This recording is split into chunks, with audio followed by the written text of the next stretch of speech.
Welcome, everybody, here in the Daytona International Speedway Media Center, and to those watching live on NASCAR.com and Facebook Live. This is the second of 3 media availabilities we have this weekend, where manufacturers and team owners will preview the Daytona 500, the 2017 season, and specifically the Monster Energy NASCAR Cup Series. And joining us here from left to right is Nair, Ford Performance Executive VP, Product Development, and Chief Technical Officer. Next to him is Roger Penske, Penske Racing, Jack Roush, Roush Fenway Racing, and Tony Stewart, Stewart-Haas Racing. And Roz, the first question is for you. We had a chance to walk by the 22,000 square foot display you all have out front, and Ford is entering the season with an expanded stable of teams and drivers. Talk a little bit about the momentum your group is feeling. Yeah, well, first on the display, it's great to see all those great Ford cars and trucks out there. I think we've got everything out there. We've got the new Mustang out there. We've got new F-Series out there, Shelby GT350.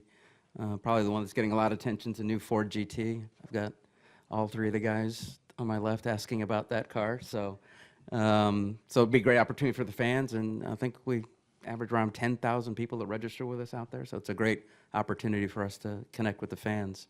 Momentum, yeah, we're really looking forward to the weekend. We've done a lot of work in the off season with the teams on the cars, but obviously we've got a few more bullets in our gun this year with the addition of Stewart-Haas. So with Penske, Roush Fenway, Stewart-Haas, and RPM, Wood Brothers, and Front Row, we're feeling pretty good about our chances on the track this weekend. Very good, thank you. Ford has had a number of memorable moments on the track last year, and certainly Joey Logano's last lap pass to win the Advanced Auto Parts Clash. Great way to kick off the season. Roger, Jack, Tony, talk a little bit about your expectations coming out of the offseason for 2017. We'll start with you, Roger. Well, the first thing I see that Stewart has a black shirt on, so that was a little disappointing this morning when I arrived. But we'll get him in gear here before long. He said it was slimming, Roger. So he said my white one might be too big. I got it. No, on a serious note, I think the opportunities as we now have.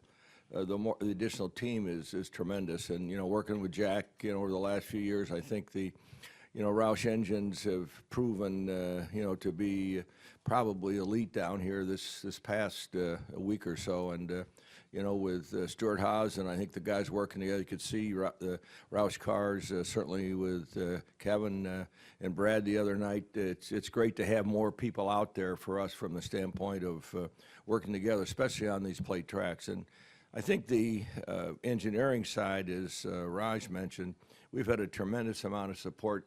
The simulator for our drivers has been a big help to us, and just the technical side, the aero. Just to put it in perspective, over the years, even with Jack, we've looked at our cars, and people say, how do you work together? You don't work together.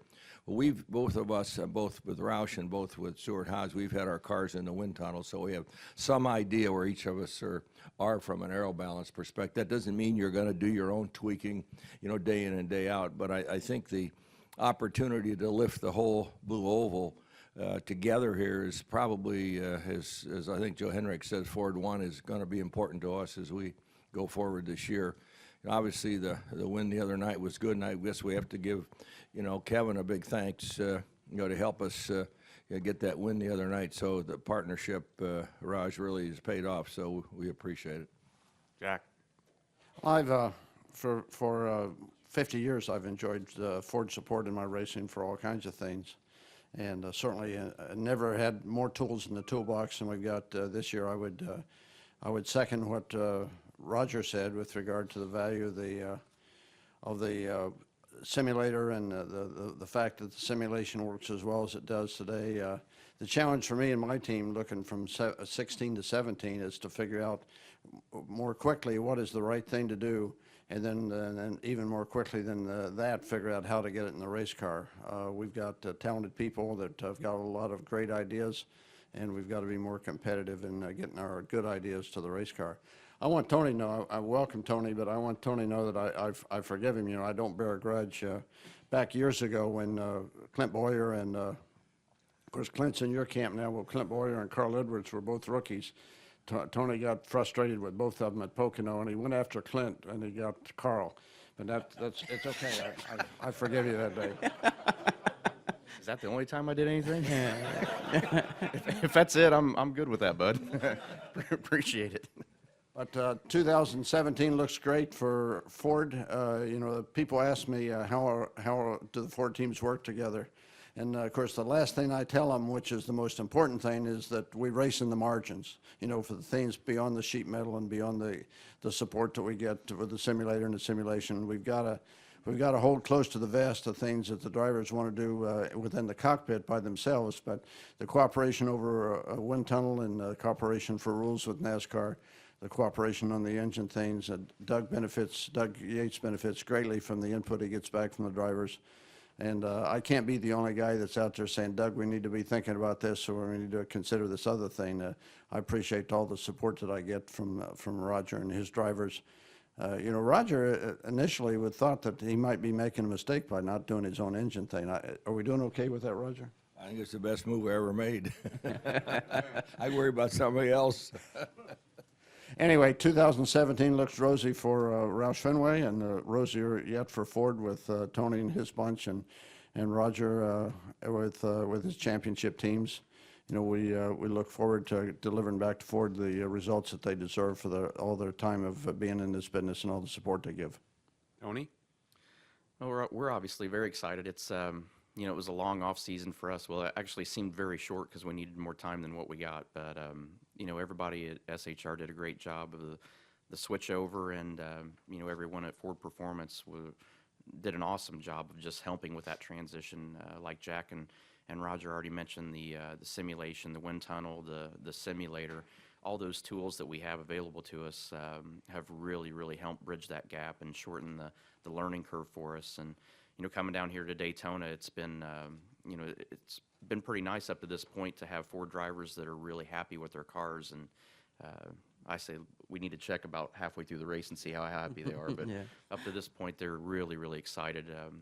Kevin, Kurt, Clint, Danica, they've all been really happy and pleased with what we've got this year. So, the only time we've had a new Ford on the track was, other than here, was at Phoenix with Kevin, and he was really excited about the test. So I feel like we've got a lot to look forward to. We've been working really hard to get caught up and get everything prepared for this year. But I think everybody did a great job. Obviously, what we've seen so far down here in Speed Weeks has been, we've been really happy with the results. And it's like I said, we're really excited about our partnership with Ford now, and everyone at Ford Performance has done an awesome job of really kind of helping us get caught up and get through the off season and get up to speed. So working with Jack's team and Roger's team, it's it's good to have some good allies out there on race day, and I think we've already seen with Roger's bunch how good that relationship is working out so far on the racetrack. So we're looking forward to a great weekend. Thank you, gentlemen. Now let's open it up to some questions here in the deadline room. If you have a question, please raise your hand and we'll pass the mic to you. Please state your name and affiliation. We'll start here, front. Bruce. Greg Ingalato week. For Tony, what's it like? This is the first time since 1999 you come back here as something other than a driver. How does it feel to come here? Is it that big of a difference? Is there more pressure being just the sole team owner and not being in a car, or was there more pressure just being a driver?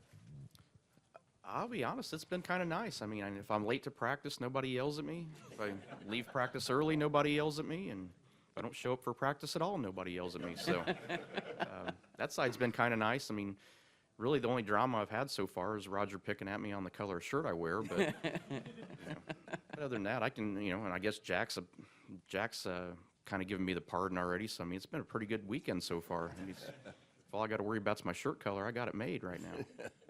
We'll go to Lewis and then Bob Pockris. Louis Frank of Reuters. For Tony, when Raj mentioned the Ford GT, you had a big smile. AJ's won Le Mans in a Ford GT. What would it take to get you running Le Mans? Ooh.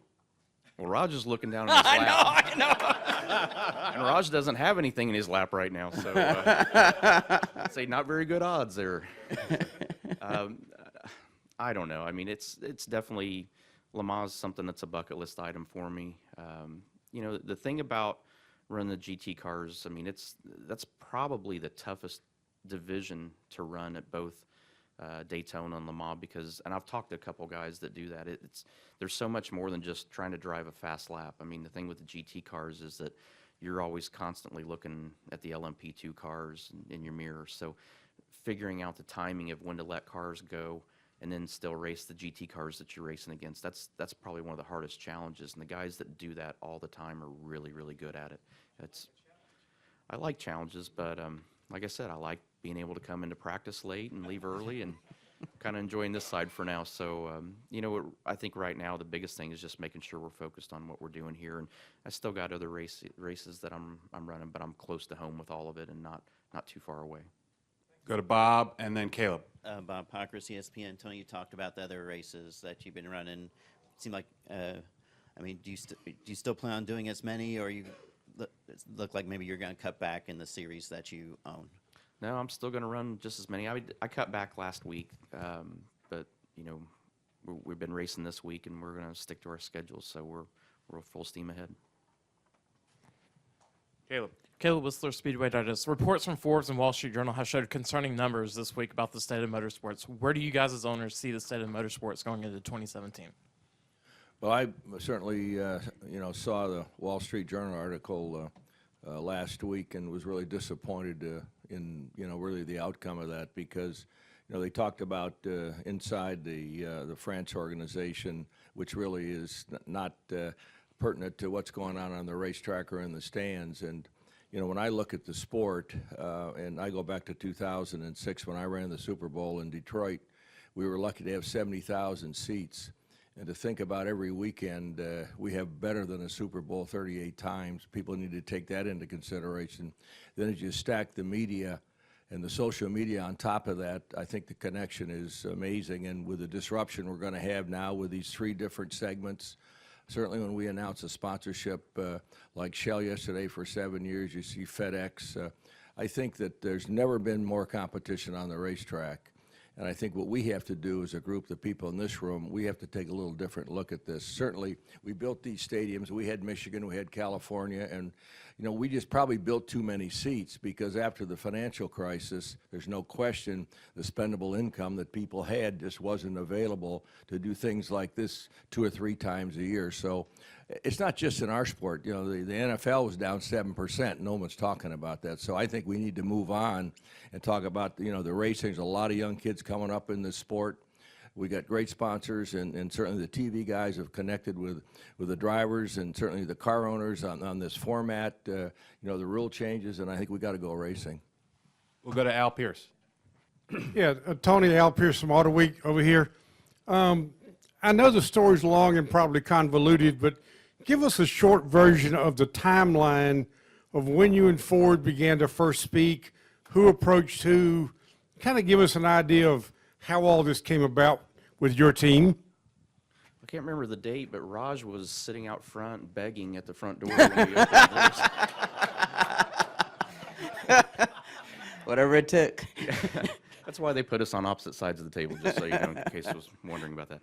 I honestly don't remember when we started talking. I remember that it was a 7-8 month process of making the decision, but I can honestly say it was a real pleasant 8 months of working with Raj and his team. It's you know, it's been a great experience from day one, the first meeting on. It's been a great experience, and we've had a lot of fun working with them, but at the same time, we've got a lot accomplished in a short amount of time, and I think that shows the dedication that Ford Performance has to our sport and to our race team, as well as, you know, Jackson Rogers' team. So, you know, I'm proud of our relationship with them, proud that I don't remember who initiated the conversation, but when it came to me, I was excited to talk about it. And I'm really pleased with the outcome so far. I mean, it's been a great relationship up to this point. Thank you. Any more questions from the deadline room? Greg? Raj, Greg Engelada Week. You're going back to Le Mans as the winners. You made a bold statement. How much confidence does that give the team going into there? And what are you going to do, you know, to defend your win to bring it home again? Well, I mean, I think we've got a year under our belts, and obviously, you know, won last year, and I think we had total 7 wins. So we got a lot more experience. We're coming in with basically the same team, pretty much the same driver lineup. So, last year, we had high hopes. We knew we had a good car, but it's endurance racing. There's, as Chip likes to say, a million things can go wrong, or a million things can happen, only one of them's good. But this year, we've obviously started off well with the win at Daytona. The debut race last year was not our best effort. The car had a lot of speed, but it was not reliable at all, and so we were all disappointed in that because it had been good in testing. So we felt like we had unfinished business in Daytona, which is why we brought all 4 cars. We feel like mission accomplished there. Going to bring 3 cars to Sebring, and Le Mans will be the 4 cars again, so both teams together. But it's, the testing that's going on so far, everybody seems to be at the same speed again. So I think that the job that IMSA has done on the BOP has been pretty good. So I think it's going to be some really great racing to watch. We'll go to Mark Long and then Chris Knight. For Tony, how smooth has Clint's transition been, and how encouraging was his run in the duels the other night? It was real encouraging. The transition with Clint, I think just once Homestead was over, you could see an immediate change in his confidence, and he's been excited all winter. I mean, and you guys know Clint, it's like dropping a super ball off the top of a building and watching it bounce around nonstop. The only thing we're trying to figure out is what size shock collar we need to get to him to keep his attention and keep him focused. But his enthusiasm has been really fun to watch at the shop and around all the guys and around Kurt and Kevin and Danica. They are enjoying having him around. I'm enjoying having him around, and I know the 14 team is excited to have him in the car. So I've never seen him this excited. I mean, obviously last year wasn't the year that he wanted by any means, and this is a fresh start for him, so I know he's excited. Chris Knight, catchfence.com. Roger, I was to kind of talk about what the Wall Street News Journal article. Do you think that the RTA, as far as the owners, do you guys give input to NASCAR, or as far as even the Drivers' Council, on what ways you guys think that you can do to make the sport better and try to drive away from the negative publicity the sport's facing? Well, I think there's a definite collaboration with the Driver Council and certainly the RTA and NASCAR. We're meeting with them. Our rules package was developed. The whole format change was developed through the amalgamation of content from all organizations, and I think we're all in one direction, want to move the sport, move it ahead. And I think some of the changes and the byproduct for the discussions over the last 3 months are going to be what we see here on the racetrack, what we see in these segments, and the ability for the drivers to be racing for points. I think that's going to change the whole dynamic of a race. There's going to be a lot more to talk about. There's certainly going to be a lot more action. If you saw what happened last night, I think at that first segment. So I think we're in the right direction, and we need change. Change is good. And to me, we as a group of car owners, and certainly the drivers, have really bonded with NASCAR, and there's good communication with Steve and that whole technical team with us. And I think things are not coming in that we don't know about.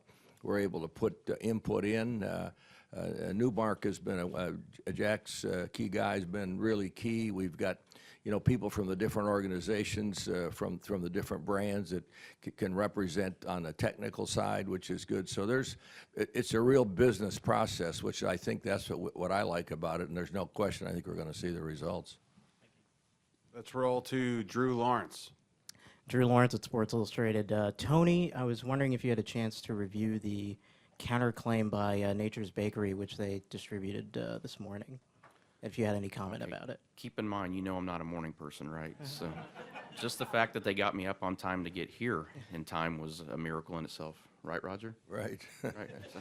So no, I haven't had a chance to, and I won't. I'm focused on 100% of what we're doing down here this weekend. We've got a business group that'll take care of that side of it, but while I'm in Daytona, I'm worried about what happens with the Daytona 500. Thank you. Okay. Well, that wraps our session. Thanks to those joining on NASCAR.com and Facebook Live. Please don't forget, come on back at 12:15 for our final media availability. And to you gentlemen, best of luck on Sunday at the Daytona 500. Sir.